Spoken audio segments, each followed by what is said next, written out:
ওই যে গাড়িটা দেখতে পাচ্ছ, ওই গাড়ির ভেতরেই আমরা সবকটা ছিলাম। তো অনেক কপালের জোর, হ্যাঁ, যে আমরা বেঁচে গিয়েছি সবকটা। কারো হাতে লেগেছে, কারো পায়ে লেগেছে, কারো মাথায় লেগেছে, ঠিক আছে।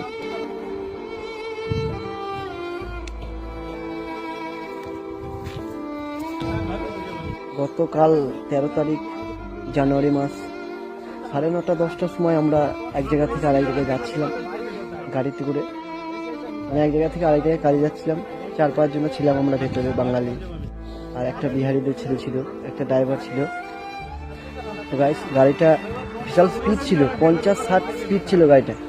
তো পাল্টি মারে গাড়িটা কোনো রকম ভাবে।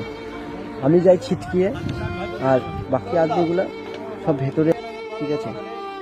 তো অনেকটা আজকে যে বেঁচে আছি ভগবানের আশীর্বাদে, এটাই প্রচুর, মানে অনেক কিছু। তোমাদের ভালোবাসায় আর ভগবানের আশীর্বাদে আমরা বেঁচে আছি। তো গাইস, সবাই একটু সাবধানে থেকো আর নিজের একটু সেফটি রেখো সবসময়।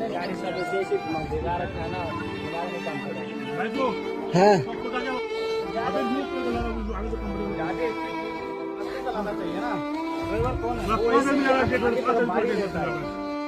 ऐसा ऐसा मिलता रहता है, वो आराम से चलाना।